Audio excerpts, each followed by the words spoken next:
যে যারা উচ্চ মাধ্যমিক পাশ করেছে বা সমতুল্য, মানে সিবিএসসি 12 ক্লাস বা আইএসসি যারা পাশ করেছে তাদের ভর্তি হওয়ার পালা চলছে।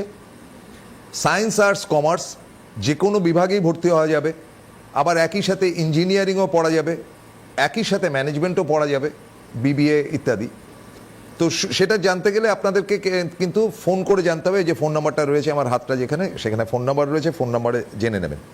আজকে আমাদের সাবজেক্ট হচ্ছে মাইক্রোবায়োলজি এবং বায়োটেকনোলজি। দুই বিশিষ্ট অধ্যাপক এসছেন। আমার বাঁদিকে রয়েছেন প্রফেসর ডক্টর অমিত সরকার, দীর্ঘদিনের অভিজ্ঞতা এবং তার অভিজ্ঞতার সঙ্গে সঙ্গে শিক্ষা প্রতিষ্ঠানের বিভিন্ন প্রান্তে আমরা একটা সময় তাকে পেয়েছি, বোস ইনস্টিটিউট থেকে শুরু করে বিভিন্ন প্রান্তে। এবং ডান দিকে রয়েছেন প্রফেসর ডক্টর রজত পাল। ওয়েলকাম প্রফেসর পাল।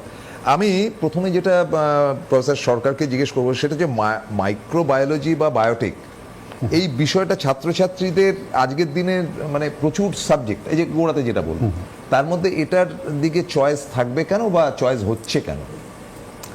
হ্যাঁ, আসলে প্রচুর সাবজেক্ট এবং সব সাবজেক্টে আমার মনে হয় নিজের মতো করে তারা অনন্য এবং গুরুত্বপূর্ণ। কিন্তু এই মাইক্রোবায়োলজি বায়োটেকনোলজিতে গবেষক এবং শিক্ষাবিদ হিসেবে দীর্ঘদিন কাটিয়েছি, যার ফলে আমার যেটা মনে হয় হয়তো কিছুটা দার্শনিক ব্যাপার মতো মনে হবে, মানুষের জীবনের মান উন্নয়ন বা সমাজের উন্নয়ন বা কিছুটা মানবতার উন্নয়নের সাথে জড়িত। যেমন ধরুন একটা আমি বলি যে স্বল্প আয়তনের জমি, সেখানে উচ্চ ফলনশীল শস্য উৎপাদন করা, ফুড সিকিউরিটি নিশ্চিত করা, মানে সস্তায় প্রোটিন সমৃদ্ধ খাবার তুলে দেওয়াই বলুন, দুরারোগ্য ব্যাধির ওষুধ তৈরি করা, দুরারোগ্য ব্যাধির প্রতিষেধক তৈরি করা, ক্লিন ফুয়েল বা বায়োফুয়েল যেগুলোকে বলি, অথবা মাইক্রোবস বা ব্যাকটেরিয়া দিয়ে প্লাস্টিক অপসারণ, প্লাস্টিকের বর্জ্য অপসারণ করা, যে কোনো দিকেই আপনি দেখবেন সেখানেই ওতপ্রোতভাবে জড়িত হয়ে আছে বায়োটেকনোলজি এবং তার যোগ্য সহোদর মাইক্রোবায়োলজি। এছাড়া এই মাইক্রোবায়োলজি বায়োটেকনোলজিতে পড়াশুনো করলে উদ্ভাবনের এক সুবিধে থাকে। ছাত্রছাত্রীরা এবং গবেষকরা প্রচুর উদ্ভাবনের সুযোগ পায়। আশেপাশের উপাদান থেকে কম ইনফ্রাস্ট্রাকচার ইউজ করেও অনেক কিছু করা যায়, সেটা একটা বড় সুবিধে। এছাড়া বাস্তবের কাছে যদি নেমে আসি আরও, যেটা আমরা সবসময় বলি ক্যারিয়ারের কথা, বায়োটেকনোলজি কিন্তু ওয়ান অফ দ্য আমি বলবো ফাস্টেস্ট গ্রোয়িং ইন্ডাস্ট্রি পৃথিবী জুড়ে। এবং ভারতও কিন্তু যদি বায়োটেকনোলজির ক্ষেত্রে জায়ান্ট নাও বলি, তাহলেও কিন্তু অত্যন্ত বিশিষ্ট একটা স্থান অধিকার করে আছে। তার ফলে স্বাস্থ্যক্ষেত্রে hospital, diagnostic centre, biotechnology industry, bioinformatics industry, food, fermentation প্রভূত জায়গায় গবেষণা এবং চাকরির সুবিধে রয়েছে এই পড়াশুনোগুলো করলে। তাহলে দাঁড়াচ্ছে যে একদিকে আমি যেমন এমন একটা কাজের সঙ্গে জড়িত থাকতে পারছি যেখানে সরাসরি মানব জীবনে সদর্থক প্রভাব ফেলার সুযোগ থাকছে, একই রকমভাবে ক্যারিয়ার, গবেষণা এবং চাকরির ক্ষেত্রেও অপ্রতুল সুযোগ সুবিধেও আমরা দেখতে পাচ্ছি। আমার মনে হয় এই ধরনের কারণগুলোর জন্যই ছাত্রছাত্রীরা, সেটা আন্ডার গ্র্যাজুয়েট লেভেলে হোক অথবা পোস্ট গ্র্যাজুয়েট লেভেলে হোক, এত বেশি পরিমাণে এই সাবজেক্ট পোস্ট গ্রাজুয়েটের সুবিধা তো আপনাদের ওখানেই আছে। আচ্ছা, নিশ্চয়ই। তার ফলে তারা তাতে আকৃষ্ট হচ্ছে এবং ভবিষ্যতেও হবে বলে আমার ব্যক্তিগতভাবে মনে হয়। থ্যাংক ইউ প্রফেসর সরকার। আমি একটুখানি প্রফেসর পালের কাছে যাব। দেখুন, একাডেমিক প্রোগ্রাম তো থাকে। এই যে department of microbiology and department of biotechnology যেটা আমরা শুনছিলাম, প্রথমেই যেটা জানতে চাইবো, এই যারা এবছর পাশ করে সেখানে প্রবেশ করবে, পদ্ধতিটা কি? মানে ভর্তি হতে গেলে তো একটা প্রসেস থাকবে, একটা admission test or like that, এক। হ্যাঁ। দ্বিতীয় ব্যাপারটা হচ্ছে যে এটা কি কেবল গ্র্যাজুয়েশন কোর্স বিএসসি, নাকি এটার সঙ্গে টেকনোলজি বিটেকও আছে? আচ্ছা, প্রথমে আসি প্রথম প্রশ্নে, যেটা আপনি বললেন, জিজ্ঞেস করলেন যে অ্যাডমিশনের পদ্ধতি। অ্যাডমিশনের পদ্ধতি হচ্ছে আমাদের একটি অ্যাডমিশন টেস্ট হয়। ছাত্রছাত্রী বা তাদের অভিভাবকরা যখন আসেন বিশ্ববিদ্যালয় ক্যাম্পাসে, তো প্রথমে তাদের একটা রিটেন টেস্ট আমরা নিই, যেটাকে আমরা SNUET বলি, এন্ট্রান্স টেস্ট। সেই এন্ট্রান্স টেস্টের যা রেজাল্ট হয় সেই রেজাল্টের ভিত্তিতে ডিপার্টমেন্ট থেকে একটা ইন্টারভিউ নেওয়া হয় সেই ছাত্রের। ডিপার্টমেন্টের অধ্যাপক বা অধ্যাপিকারা যদি মনে করেন যে সেই ছাত্রটি সেই বিষয়ে পড়বার জন্য উপযুক্ত, তাহলে অ্যাডমিশন সেকশনে সেটা কমিউনিকেটেড হয় এবং তারপরে তার অ্যাডমিশনের প্রসেস, যেগুলো মানে অফিসিয়াল প্রসিডিওর আছে, সেগুলোকে আমরা করাই আর কি। আর দ্বিতীয় প্রশ্ন হচ্ছে যে আমাদের এই কী কী কোর্স, আন্ডার গ্র্যাজুয়েট বা কিছু, সেটা হচ্ছে আমাদের এখানে 3টে স্তরে এই কোর্সেসগুলো আমরা অফার করি। প্রথম হচ্ছে আন্ডার গ্র্যাজুয়েট কোর্স। এখানে মাইক্রোবায়োলজি এবং বায়োটেকনোলজি দুটির ক্ষেত্রেই আমরা কিন্তু আন্ডার গ্র্যাজুয়েট বিএসসি কোর্স যেটা সেটা দিয়ে থাকি। প্রসঙ্গত উল্লেখ্য, আমরা এখানে 3 বছরে বিএসসি ডিগ্রি, 4 বছরে বিএসসি অনার্স এবং 4 বছরে বিএসসি অনার্স উইথ রিসার্চ, এই সমস্তটাই কিন্তু আমরা অফার করছি। যদি 7 এনইপি নিয়ম অনুযায়ী 7.5 যে সিজিপি এর অ্যাবাভ যদি সে 3 বছরে সিকিউর করতে পারে, তাহলে কিন্তু তার কাছে দুটো অপশন থাকবে 4 বছরে, সেটা হচ্ছে যে বিএসসি অনার্স অথবা বিএসসি অনার্স উইথ রিসার্চ। সেক্ষেত্রে তারা কিন্তু একখানা 12 ক্রেডিটের একটা রিসার্চ কোর্স অপ্ট করতে পারে, যাতে করে তাদের ডিগ্রিটা হবে বিএসসি অনার্স উইথ রিসার্চ। তারপরে হচ্ছে দ্বিতীয় স্তর। আচ্ছা, আন্ডার গ্র্যাজুয়েটে আমরা যেটা বলে দিই আরেকটা, সেটা হচ্ছে যে মাইক্রোবায়োলজি, বায়োটেকনোলজি দুটো বিএসসি কোর্স ছাড়া আমাদের কাছে কিন্তু বিটেক ইন বায়োটেকনোলজি কোর্স আমরা অফার করি। সুতরাং টেক এবং সায়েন্স দুটো ডিগ্রি মাইক্রোবায়োলজি বায়োটেকনোলজি ডিপার্টমেন্ট থেকে। ওটা তো বোধহয় আপনাদের আলাদা অ্যাডমিশন টেস্ট হয় নাকি? সমস্তটাই একই প্রসেস, এক একটা প্রোগ্রামের আন্ডারে এক একটা। না, আমি বলছি ওয়েস্ট বেঙ্গল জয়েন্ট যারা দেবে তারা কি চান্স পাবে না? হ্যাঁ, নিশ্চয়ই তারা চান্স পাবে, অবশ্যই তারা চান্স পাবে। তবে তাছাড়াও আমরা এখানে আমাদের মানে যে অ্যাডমিশন প্রসেস, সেটা নিয়েও আমরা অ্যাডমিশন নিই। ঠিক।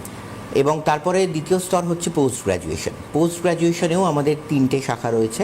প্রথম হচ্ছে masters in microbiology, masters in biotechnology and masters in bio informatics.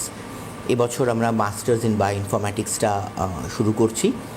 সেটাও একটা ভীষণই ক্যারিয়ার ওরিয়েন্টেড এবং ভীষণই আধুনিক একটা কোর্স। আর তৃতীয় স্তরে যেটা রয়েছে সেটা হচ্ছে পিএইচডি কোর্স, অর্থাৎ গবেষণা। এখনও পর্যন্ত আমরা বায়ো ইনফরম্যাটিক্সে ডিরেক্টলি পিএইচডি অ্যাওয়ার্ডটা করছি না। মাইক্রোবায়োলজি এবং বায়োটেকনোলজিতে কিন্তু আমরা পিএইচডি ডিগ্রিটা অফার অলরেডি করছি। প্রচুর ছাত্রছাত্রী আমাদের এখানে গবেষণা করছে, যারা তাদের ডক্টরাল ডিগ্রি বা পিএইচডি ডিগ্রির জন্য কিন্তু মানে কাজ করছে, রিসার্চ করছে আমাদের বিভাগে। এখন তো এআই এর একটা ব্যাপার চলে এসছে, তো এআই এর মানে বিষয়বস্তু কি আজকের বায়োটেকনোলজি বা এর মধ্যে এসছে কিছু? নিশ্চয়, এআইকে অস্বীকার করে কোনো লাভ নেই। এবং এআইকে প্রথম দিকে হয়তো লোকে একটা সেই কম্পিউটারের মতো রেজিস্ট্যান্স তৈরি করার চেষ্টা করেছিল বা করে থাকে, কিন্তু এআই এর প্রভাব বায়োটেকনোলজিতে অবশ্যম্ভাবী। কেন আমি বললাম, কেন ছাত্রছাত্রীদের তো একটা দৃষ্টিভঙ্গি দিয়ে আমরা দেখি। নিশ্চয়, হ্যাঁ, এআইকে নিয়েই চলতে হবে। এবং এআই এর বায়োটেকনোলজি ইন্ডাস্ট্রিতে এআই আসছে খুব দ্রুত গতিতেই আসছে এবং অত্যন্ত উপযোগীভাবেই আসছে। এআই আসবে এবং সেজন্য বিভিন্ন রকম সার্টিফিকেট বা অন্যান্য কোর্স করে এআই এর ব্যাপারেও আমরা ছাত্রছাত্রীদের পড়ানোর চেষ্টা করি, যাতে সেই জ্ঞান বায়োটেকনোলজি ইন্ডাস্ট্রিতে সে ব্যবহার করতে পারে। কারিকুলামেও আমরা ভবিষ্যতে নিঃসন্দেহে এআইকে নিয়ে আসবো। পড়াশোনার বাইরের তো কিছু একটা বিষয়বস্তু রয়েছে, যে এই যে সিস্টার নিবেদিতা ইউনিভার্সিটিতে যে যারা পড়াশুনো করছে, তাদের একটা পরিবেশের ব্যাপার থাকে, সেখানে গিয়ে একটা পড়াশুনোর। একদমই, এটা খুবই ভালো একটা প্রশ্ন। আমার মনে হয় এটাই হয়তো সবচেয়ে গুরুত্বপূর্ণ প্রশ্ন হয়ে ওঠে একজন অল্প বয়সী ছাত্রছাত্রী বা তাদের বাবা মায়ের ক্ষেত্রে। তারা তো এমন নয় যে সব কলকাতার ছাত্রছাত্রী, না, বাইরে থেকে প্রচুর আসে, হোস্টেলে থাকে। একদম, হোস্টেলে থাকে, তারা গ্রাম মফস্বল থেকেও আসে, তারা হয়তো অনেকে স্কুল থেকে সবেমাত্র কলেজে আসছে বা অন্য কলেজ থেকে ইউনিভার্সিটিতে আসছে। নানা রকমের সংশয় থাকতে পারে, নানা রকমের প্রশ্ন থাকতে পারে, খুব স্বাভাবিক। তো সেজন্যই যেটা প্রথম থেকেই করা হয়, প্রত্যেকটা সেমিস্টারে প্রত্যেকটা ক্লাসে এক বা একাধিক মেন্টর আমরা ব্যবহার করে থাকি, যেটাকে আমরা বলি একটা কন্টিনিউয়াস মেন্টারিং সিস্টেম। শিক্ষক শিক্ষিকারাই সেটা করে থাকেন। এই মেন্টরকে আপনি বলতে পারেন একটা সিঙ্গেল পয়েন্ট কন্ট্যাক্ট। কোনো প্রশ্ন, কোনো অসুবিধে, সেটা একাডেমিক হতে পারে, নন একাডেমিক হতে পারে, অন্য সমস্ত ক্ষেত্রে তার দায়িত্ব কিন্তু মেন্টরে নেয়, যাতে কোনো রকম কোনো অস্বস্তির জায়গা না হয়, কোনো প্রশ্ন আনআনসার্ড না থাকে। এটা একটা বড় আমাদের ব্যাপার। পরিবেশের ক্ষেত্রে একাডেমিকের যে ব্যাপারগুলো আছে, এই মেন্টর এবং অন্যান্য আমাদের ডেডিকেটেড কিছু সেন্টার আছে। আমরা চেষ্টা করি একজন যোগ্য প্রফেশনাল গড়ে তুলতে, শুধুমাত্র গ্র্যাজুয়েট নয়।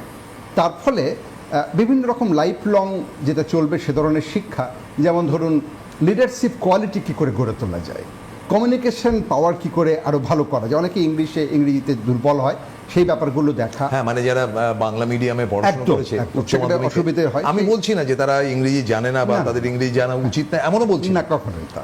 কিন্তু হতেই পারে যে হয়তো তার মানে কমিউনিকেশন করতে গিয়ে সমস্যা কিন্তু হয় একটা। সমস্যা হয়, আমরা জানি। অস্বীকার করে লাভ এই কমিউনিকেটিভ ইংলিশ, রিটেন বা এই ধরনের ইংলিশ হচ্ছে ডিফারেন্ট, তাই জন্য সেই কনফিডেন্সটা তাকে গড়ে তোলা, টিমের সাথে কাজ করা, এই সমস্ত ব্যাপারগুলোই কিন্তু আমরা চেষ্টা করি, যেটা বললাম, যেটা কিনা লাইফ লং নিয়ে এগিয়ে যাবে। এছাড়াও এগুলো একাডেমিক্সের ব্যাপার, কিন্তু আমরা সবাই জানি সেই পুরনো ছোটোবেলার কথা যে all work no play makes জ্যাকে ডাল বয়। ঠিক। তো ছাত্রছাত্রীদের মধ্যে তো নানা রকম বিষয়, যেগুলোকে আমরা সাধারণত একটা ব্র্যাকেটে ফেলে বলি এক্সট্রা কারিকুলার অ্যাক্টিভিটিস, নানা রকম ব্যাপারে প্রতিভা থাকে, নাচ, গান, মিউজিক, ফটোগ্রাফি, ডিবেট, খেলাধুলো, যোগা, হোয়াটএভার। তো এইগুলোকেও যাতে সমানভাবে গুরুত্ব দেওয়া যায় এবং কাইন্ড অফ প্যাট্রোনাইজ করা যায়, খ্রিস্টান নিবেদিত ইউনিভার্সিটি কিন্তু প্রথম থেকেই সেই কাজটা করে এসেছে, নিজস্ব প্রতিভার স্ফুরণ যাতে ঘটাতে পারে। আমি আবার একটা কবিতার লাইন হিসেবে বলছি, আমরা ছোটোবেলায় থেকেই সবাই পড়েছি, খুব প্রিয় কবিতার লাইন যে অমলকান্তি রোদ্দুর হতে পারে। হ্যাঁ, হ্যাঁ, হ্যাঁ। কিন্তু আমরা চাই যে আমাদের অমলকান্তিরা, আমাদের ছেলেমেয়েরা যেন রোদ্দুর হতে পারে, তার নিজের যে ইচ্ছে পড়াশুনোর বাইরে, সেই ব্যাপারটাকে কন্টিনিউয়াসলি প্যাট্রোনাইজ করে যাওয়া, তাকে সেরকম গাইডেন্স দেওয়া, সুপারভাইজ করা, এই ব্যাপারটা করি। সব মিলিয়ে আমি খুব গর্বের সঙ্গে বলতে পারি যে হাজার হাজার ছেলে মেয়েকে নিয়ে, শিক্ষক শিক্ষিকা এবং স্টাফদের নিয়ে খ্রিস্টান নিবেদিত ইউনিভার্সিটির একটা ভাইব্রেন্ট ক্যাম্পাস। যে কোনো ছাত্রছাত্রী সেখানে জয়েন করলে প্রথম দিন থেকেই এই ভাইব্রেন্সি, এই একটা কালারফুল একটা পরিবেশ, সেটা সে নিশ্চয়ই উপলব্ধি করতে পারবে বলে আমার মনে হয়। বায়ো ইনফরমেটিক্সের যে অ্যাডভান্স থিঙ্কিং, স্নাতকোত্তর যে পড়াশুনো, এবছর থেকে আপনারা বিশেষ কিছু সিস্টার নিবেদিতাতে আপনারা বোধহয় আনছেন, শুনেছি সেটা। তো এই বিষয়টা যদি একটু আমাদের দর্শককে বলেন। হ্যাঁ, বায়ো ইনফরমেটিক্স, যেটা আমি কোর্সগুলো বলবার সময় বললাম, বায়ো ইনফরমেটিক্সটা হচ্ছে এমন একটা কোর্স যেটা একদম ওই আধুনিকতার সাথে পা মিলিয়ে এগোনো। যেমন আপনি কিছুক্ষণ আগে বললেন এআই। আমাদের একটা বিষয় বুঝতে হবে যে এআই হচ্ছে একটা শব্দ। আর্টিফিশিয়াল ইন্টেলিজেন্স যে ব্যাপারটা, সেটা কিন্তু মানে চলে আসছে অনেক দিন ধরেই। আমরা এটাকে একটা টার্ম দিচ্ছি, সেইটাকে মানে ফর্মালাইজ করবার একটা পদ্ধতি কিন্তু এই বায়ো ইনফরমেটিক্স, এই কোর্সটি। বায়ো ইনফরমেটিক্স কথাটা না, দুটো শব্দ যদি আমরা ভাঙি তাহলে হচ্ছে বায়ো আর ইনফরমেটিক্স, মানে হচ্ছে বায়োলজিক্যাল সায়েন্স আর ইনফরমেশন সায়েন্স, এই দুটো যেখানে ক্লাবড হয় সেটা হচ্ছে বায়ো ইনফরমেটিক্স। আজকালকার দিনে যেমন সব কিছুই আমাদের কম্পিউটার ছাড়া কোনো প্রায় গতি নেই বললেই চলে। প্রায় গতি নেই, না গতিই নেই। হ্যাঁ, তো যাই করছি, আমি একটা ক্যাব বুক করছি মোবাইলে, যা করছি আমি টিভি দেখছি, কম্পিউটারে গেম খেলছি, নোটস টাইপ করছি, ইন্টারনেটে আমি ইনফরমেশন পাচ্ছি, তো সব কিছুই প্রায় কম্পিউটারাইজড। তো বায়োলজিক্যাল প্রবলেম সলভিং যে প্রসেসটা, সেটাকেও আমরা কম্পিউটারাইজড যে পদ্ধতিতে করবার চেষ্টা করি বা পড়াশুনো সেটা নিয়ে, সেটাই কিন্তু বায়ো ইনফরমেটিক্স। তো সেই কারণেই আমরা এই বায়ো ইনফরমেটিক্স একটা ভীষণ একটা আধুনিক এবং গবেষণামূলক একটা বিষয়, সেইটা আমাদের মনে হয়েছে যে এই বায়োলজিক্যাল সায়েন্সের সাবজেক্টসগুলোর সাথে প্যারালালি এটাকে নিয়ে যাওয়া উচিত, এবং সেই কারণেই আমরা স্নাতকোত্তর স্টেজে আমরা এটাকে করেছি। ভবিষ্যতে ইচ্ছা আছে আন্ডার গ্র্যাজুয়েট বা পিএইচডি কোর্সও আমরা এটাতে অফার করব। দেখা যাক, আপাতত আমরা হ্যাঁ আমরা শুরু করলাম। আমি একটা ফোন নিয়ে নিচ্ছি। হ্যালো, নমস্কার। হ্যালো, হ্যাঁ নমস্কার। হ্যালো, হ্যাঁ নমস্কার, শুভ সন্ধ্যা আপনাদের সবাইকে। শুভ সন্ধ্যা। আমার ছেলে বছর জয়েন্টে দিয়েছে, রেজাল্ট তো বেরোয়নি। আমি প্রোগ্রামটা শুনছিলাম। আমার একটা প্রশ্ন আমি জানার বিষয় যে এইমাত্র একটু স্যার বললেন যে বিটেক ইন মাইক্রোবায়োলজি, হ্যাঁ হ্যাঁ, এই বিষয়টা আমার কাছে একটু আনকমন লাগলো। একটু বোঝাবেন একটু, ভালো হয় তাহলে। এটা একটু হ্যাঁ, আমি হ্যাঁ মানে সাবজেক্টটাও একটুখানি বুঝিয়ে দিন। একটু বোধহয় আপনার শুনতে ভুল হয়েছে, এটা বিটেক ইন বায়োটেকনোলজি আমরা অফার করি। মাইক্রোবায়োলজি, বায়োটেকনোলজি, ইঞ্জিনিয়ারিং মানে বিএসসি বায়োটেকনোলজির পাশাপাশি BTech biotechnology. He is much more interested on engineering. সেটা যাই হোক, সেটা ছাত্রের উপরে ডিপেন্ড করছে। এবার বিটেক ইন বায়োটেকনোলজি মানে হচ্ছে এই যে সমস্ত টেকনোলজিক্যাল অ্যাডভান্সমেন্টগুলো আছে যেগুলো বায়োলজিক্যাল সায়েন্সকে এগিয়ে নিয়ে গেছে, মাইক্রোবায়োলজি আর বায়োটেকনোলজি এই দুটো সাবজেক্ট না খুব প্যারালালি চলে, খুব বেশি যে একটা হিউজ ডিফারেন্স সেরকম ব্যাপারটা নয়। বায়োলজিক্যাল সায়েন্সের মধ্যে একটা ক্লাসিক্যাল একটা মেকানিক্সের মতন ব্যাপার আছে, যে গতানুগতিকভাবে এগিয়ে যাওয়া, বিজ্ঞানটাকে নিয়ে এগিয়ে যাওয়া, সেটা হচ্ছে মাইক্রোবায়োলজি। তার সাথে যখন আমরা ভীষণভাবে মানে টেকনোলজিটাকে ইউজ করছি, technology can be used in any other branches of biology also, যেমন বটানিতে বলুন বা জুলজি বলুন বা ফিজিওলজি বলুন, যেখানেই আমরা বায়োলজিক্যাল সায়েন্সের টেকনোলজিটাকে ভীষণভাবে ওতপ্রোতভাবে জড়িয়ে ফেলছি, সেটা কিন্তু বায়োটেকনোলজি। এই বায়োটেকনোলজি বিষয়টাতে আমরা দুটো ডিগ্রি দিচ্ছি, একটা হচ্ছে বিএসসি, একটা হচ্ছে বিটেক। বিটেক ডিগ্রিটা দিচ্ছি যেহেতু আমরা এটাকে টেকনোলজিক্যাল দিকে আমরা নিয়ে যেতে চাইছি, আর বিএসসি যেটা দিচ্ছি যেখানে কিনা সায়েন্স ব্যাপারটা, মানে যদিও টেকনোলজি এবং সায়েন্স ভীষণ একে অপরের সঙ্গে ওতপ্রোতভাবে জড়িত, তার সত্ত্বেও যেটাকে আমরা একদম প্রযুক্তিবিদ্যা বলি যেটা টেকনোলজি, এবং বিজ্ঞান চর্চা যেটা সায়েন্স, এইভাবেই আমরা এই বিটেক আর বিএসসি ডিগ্রিটাকে ডিফারেন্সিয়েট করেছি ইন কেস অফ বায়োটেকনোলজি। যাক, এটা ক্লিয়ার হলো যেটা প্রশ্ন করছে। আচ্ছা, এই এআই এর সঙ্গে তো মেশিন লার্নিং এরও একটা ব্যাপার থাকে, দ্যাট ইজ কমন, মানে এটা একদম। করলে ওটা, ওটা করলে এটা, তো সেটারও কি ব্যবস্থা দিয়ে আছে? না, এই মুহূর্তে মেশিন লার্নিং সেই হিসেবে না, আমি বলছি না যে মেশিন লার্নিংটা এই সাবজেক্টের সঙ্গে একেবারে কম্পালসারি এমন বলছি না, যে এসে তো ঢুকে পড়ছে নিশ্চয়ই ঢুকে। আমি যেমন এআই এর কথা মডেল দিয়ে বললাম, মুভমেন্ট ইত্যাদি। এআই এর মতো এমএল কেও অস্বীকার করা যাবে না, এবং বায়োটেকনোলজি ইন্ডাস্ট্রিতে তা আসবেই। তবে এই মুহূর্তে আমাদের কারিকুলামে বা শেখানোর সুযোগ নেই, ভবিষ্যতে নিশ্চয়ই সেগুলো তৈরি হবে আস্তে আস্তে। স্কলারশিপের কি ব্যবস্থা দিয়ে আছে? স্কলারশিপের আমি ডক্টর রজত পালকে বলবো, তুমি যদি স্কলারশিপের হ্যাঁ, কথাটা একটু বলো। স্কলারশিপটা আমাদের এখানে একটা হচ্ছে মেরিট স্কলারশিপ আছে, মানে যদি খুব ভালো রেজাল্ট হয় বাচ্চাদের, ক্লাস 12 যদি সে খুব ভালো রেজাল্ট করে, তাহলে অনেকটা টিউশন ফিজ আমরা অফ করে দিতে পারি। তারপরে হচ্ছে যদি কোনো ছাত্র স্টেট লেভেল বা ন্যাশনাল লেভেল কোনো কিছু খেলাধুলা করে বা অন্য মানে কোনো সেগুলোতে কি আপনারা প্রতিযোগিতায় যান? থাকে, হ্যাঁ সেগুলো কি পার্টিসিপেট করেন? হ্যাঁ, ডেফিনেটলি। এবং সেই রকম যদি কোনো বাচ্চার কাছে কোনো সার্টিফিকেট থেকে থাকে, বা সে যদি কোনো মানে উজ্জ্বল ভবিষ্যতের দিকে এগোনোর কথা ভাবে, তাদের ওই খেলাধুলা বা এই গান বাজনা অন্য সাংস্কৃতিক দিক থেকে, তবে হ্যাঁ, তাকে স্টেট বা ন্যাশনাল লেভেলের কিন্তু হ্যাঁ, একটা নিশ্চয়ই, কম্পিটিশন জিততে হবে। হ্যাঁ, তবে কিন্তু সেক্ষেত্রেও আমরা এখানে কিছু স্কলারশিপ দিয়ে থাকি। হ্যাঁ, তারপরে আর যে সমস্ত স্কলারশিপগুলো সরকারি তরফ থেকে আসে, এই স্বামী বিবেকানন্দ স্কলারশিপ বা কিছু, সেগুলো তো সবসময়ই বাচ্চারা অ্যাভেল করতে পারে আর কি।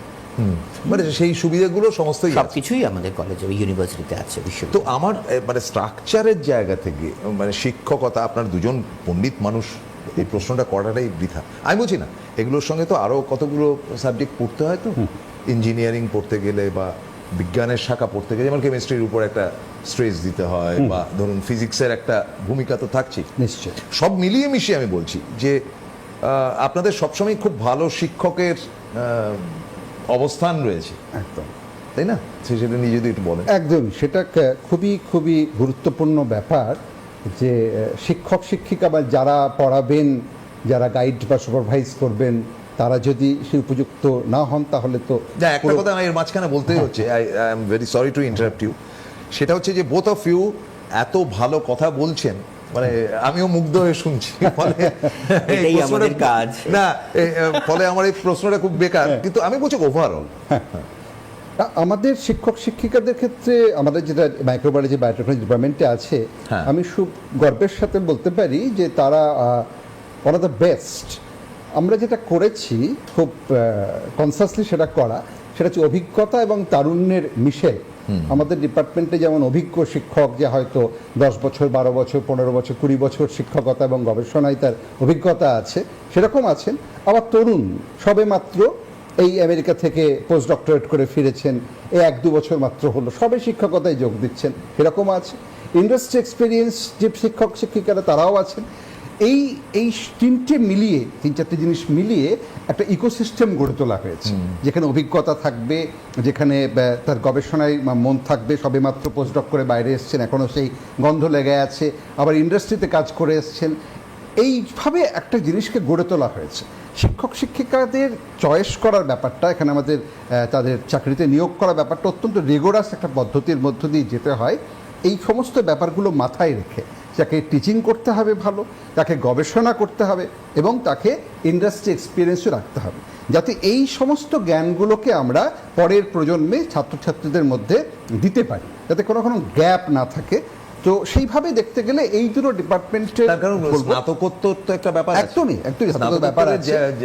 যদি ব্যাপারটা থাকে তাহলে একটা কন্টিনিউয়াস প্রসেস তো, Continuous। যে আমি তাকে গ্রাজুয়েশন অবধি একরকম ভাবে পড়ালাম, মাস্টার ডিগ্রিতে আন্ডার দ্য সেম রুফ সে পড়াশোনা করবার চেষ্টা করবে, যে আমি একবার তারপরে বিভিন্ন কম্পিটিটিভ পরীক্ষাতে তাকে যে যখন প্রস্তুতি নিচ্ছে তাকে সাহায্য করা, তাকে গাইডেন্স দেয়া, কোথায় সে পরবর্তীতে পড়াশোনা করবে, গেট নেট পরীক্ষাগুলো কিভাবে দেবে, সে গবেষণা কোন বিষয়ের উপরে করবে, এসএনইউতে করবে নাকি অন্য কোথাও করবে, গবেষণা শেষ হলে কি করবে, এই পুরো ব্যাপারটা নিয়ে আমরা চলছি। মানে একদম হায়ার সেকেন্ডারির পরে একটা ছেলে বা মেয়ে সে জয়েন করছে এবং তাকে তারপরে তার 4 বছর 2 বছর 6 বছর 7 বছর বা আরও তার চেয়ে বেশি কন্টিনিউয়াসলি গাইড করে যায় এবং সুপারভাইজ করে যাওয়াটাই আমাদের বলতে পারেন একটা কাজের মধ্যে পড়ে, এবং সেটা আমরা খুব সফলভাবে করে চলেছি বছরের পর বছর, গত 8-9 বছর ধরে, সেটা আমি বলতে পারি। আপনাদের তো আরেকটা ইউনিভার্সিটি ত্রিপুরাতে আছে। হ্যাঁ, আচ্ছা, নিশ্চয়ই আছে। ফলে ত্রিপুরার দর্শকদের উদ্দেশ্যে বলতে চাই যে ত্রিপুরাতেও কিন্তু আরেকটি বিশ্ববিদ্যালয় রয়েছে সত্যম রায়চৌধুরী, সেটা কিন্তু ত্রিপুরাবাসী বলুন বা ত্রিপুরার সঙ্গে লাগোয়া যে উত্তর পূর্ব ভারতের নানান স্টেট রয়েছে, আসাম রয়েছে ওইদিকে, আসামের তো একটা অংশ ত্রিপুরার সঙ্গে মিশে গেছে, তো সেখানেও কিন্তু ভর্তি হওয়ার প্রসেসটা হচ্ছে গিয়ে একটা অ্যাডমিশন টেস্টের মতন দিতে হবে। তো এখন কিন্তু খুব একটা সময় নেই, আমরা বলছি বটে, আলোচনাও করছি খুব, কিন্তু সময় কিন্তু আর নেই, কারণ এই সাবজেক্টগুলোর যেটা হয় কি আমাদের গত বছরটা খুব একটা সারপ্রাইজিংলি এত দেরি হয়ে গেল সমস্ত। আপনাদের প্রাইভেট ইউনিভার্সিটি আপনারা টাইমলি শুরু করেছেন, গভর্নমেন্ট ইউনিভার্সিটিগুলো যেটা হলো যে জয়েন্টের রেজাল্ট বেরোতে দেরি হলো, একদম এটা খুব ক্ষতি করেছে, যার জন্য প্রথম সেমিস্টারগুলো মার খেয়ে গেছে অনেকটা দেরি। সেটা এই সেমিস্টারগুলোকে কতটা ফলো করা উচিত এবং কিভাবে সেখান থেকে আমি আমার আপগ্রেডেশনটা করতে পারবো? হ্যাঁ, সেমিস্টারগুলো আমরা যেটা করে থাকি সেটা হচ্ছে যে যতটা সম্ভব চেষ্টা করি একদম অন টাইমে শুরু করার, কিন্তু বিভিন্ন রকম মানে সমস্যার কারণে হয়তো আমরা কিছুদিন এদিক ওদিক করি। তো সেক্ষেত্রে আমরা যেটা করি সেটা হচ্ছে আমাদের কারিকুলামটা আমরা এমনভাবে সাজাই বা ক্লাস শিডিউলগুলো এমনভাবে সাজাই যেখানে অনেক রেমিডিয়াল ক্লাস বা অনেক এরকম জায়গা থাকে যেখানে ওই রেগুলার ক্লাসের বাইরেও কিছুটা পড়িয়ে দেওয়ার সুযোগ থাকে। তো সেইগুলোকে আমরা এগিয়ে নিয়ে আসি, মানে পড়াটাকে যাতে স্পিড আপ করা যায় বা এই রেমিডিয়াল ক্লাসগুলোকে ইউজ করা যায়, বা আমাদের এমন অনেক সময় আমরা ক্লাস শিডিউলের মধ্যে জায়গা রেখে দিই যেখানে মাস্টারমশাই এবং ছাত্রদের মধ্যে একটা মেলবন্ধন তৈরি হতে পারে। শুধুমাত্র ক্লাস টিচিং নয়, এখন যে ব্যাপারটা চলে আসছে আমরা না ওই ক্লাস টিচিংয়ের বাইরে বেরোতে শেখাচ্ছি, মানে আমরা নিজেরাও শিখছি এবং আমরা যখন পড়াশোনা করেছি তখন হয়তো এতটা সুযোগ ছিল না, কিন্তু এখন বাচ্চাদেরকে আমরা চেষ্টা করি যে শুধুমাত্র একটা ক্লাসের মধ্যে 4 দেওয়ালের মধ্যে যেখানে 2 জানলা 2 দরজা 2 আলো পাখা রয়েছে আর কতগুলো বেঞ্চ আর সামনে একটা হোয়াইট বোর্ড, একটা মাস্টারমশাই পড়িয়ে যাচ্ছে, এটাই শুধু একমাত্র শিক্ষার পদ্ধতি নয়।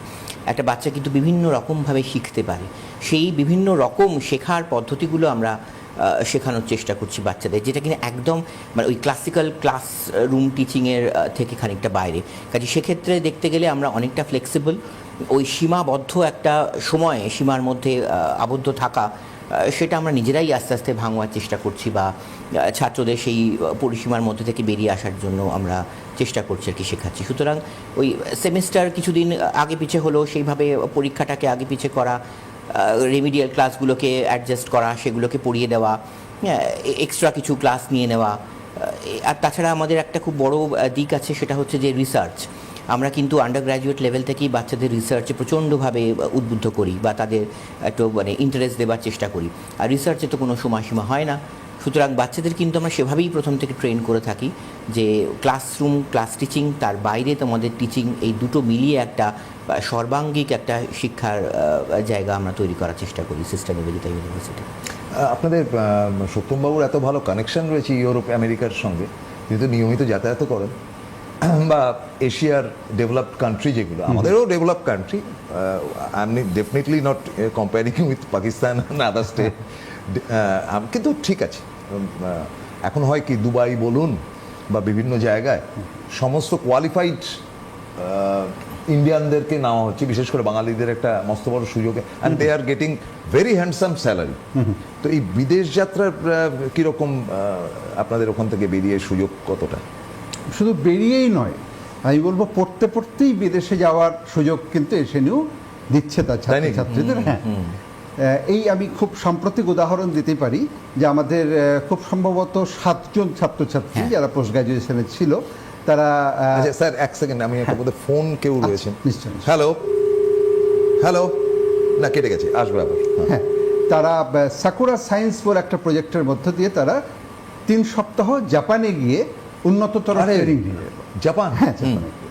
তো এই পুরো তার খরচ খরচা সমস্ত কিছুই কিন্তু সিস্টার নিবেদিত ইউনিভার্সিটি বহন করলো।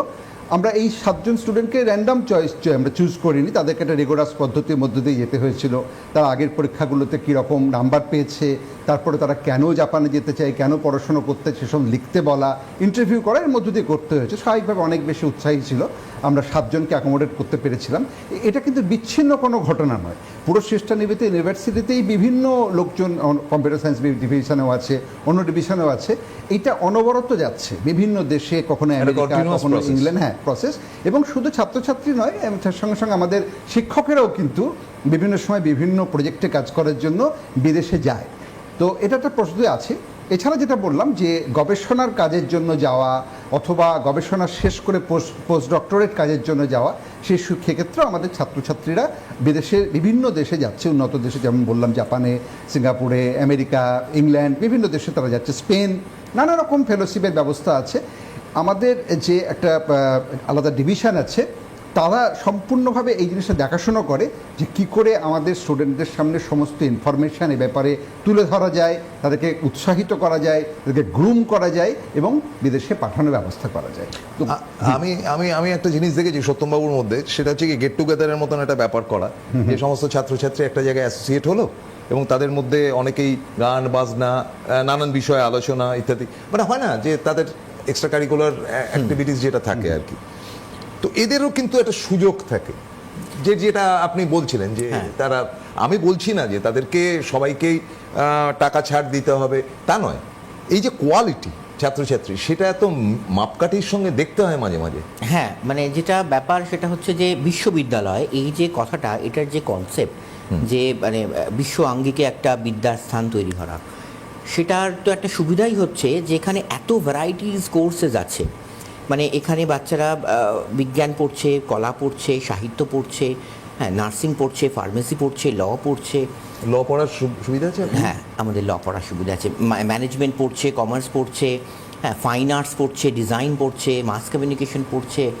এই যে একটা মিক্সড কালচার, হ্যাঁ, এই মিক্সড কালচারটা কিন্তু বাচ্চাদের এই ফ্রিনেসটা আনতে খুব সুবিধা করে। যেমন হচ্ছে আমাদের পারফর্মিং আর্টস ডিপার্টমেন্ট আছে, সেখানে বিভিন্ন রকমের অনুষ্ঠান হচ্ছে। তারপরে হচ্ছে ইংলিশ লিটারেচার ডিভিশন আছে আমাদের, ডিবেট কম্পিটিশন প্রচুর আমরা অর্গানাইজ করে থাকি, হ্যাঁ, ল ডিপার্টমেন্ট থেকে। এরকম বিভিন্ন রকম আমাদের ডিপার্টমেন্ট থেকে আমরা সায়েন্স ডে সেলিব্রেট করি। তো প্রত্যেকটা ছাত্রছাত্রী এখানে একটা ওই মুক্ত আঙ্গন পায়, যেখানে তারা তাদের নিজেদের ট্যালেন্ট, যেটা আপনি বললেন, সুন্দর আপনাদের পড়াশুনো, শুধুমাত্র পড়াশুনোই, যে আমি একটু আগে বললাম যে ক্লাসরুম টিচিংয়ের বাইরেও একটা শিক্ষার জগৎ তৈরি করা। আমরা ছোটোবেলায় যেরকম বলতাম না যে খেলাধুলা শিক্ষার অঙ্গ, সেই নিয়ে রচনা লেখো। এই রচনাটাকে বাস্তবায়িত করাটা কিন্তু খুব প্রয়োজন। শুধুমাত্র এই খাতায় নম্বর পাওয়ার জন্য রচনা লিখে কোনো লাভ নেই। কাজে একটা শিক্ষা মানে হচ্ছে যে সর্বাঙ্গিক একটা শিক্ষা, সামাজিক চেতনা তৈরি করা।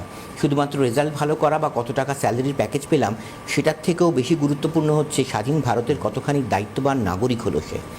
এইটার একটা প্রচেষ্টা কিন্তু আমরা সিস্টার নিবেদিত ইউনিভার্সিটি প্রায় না সমস্ত বিভাগ থেকেই ছাত্রছাত্রীদেরকে মানে চেষ্টা করে থাকি। সুতরাং সেইটা তো সুযোগ একটা থাকেই বাচ্চাদের আর কি। প্রফেসর সরকার, প্রফেসর পাল, দুজনকেই আমি অনেক কৃতজ্ঞতা জানাই।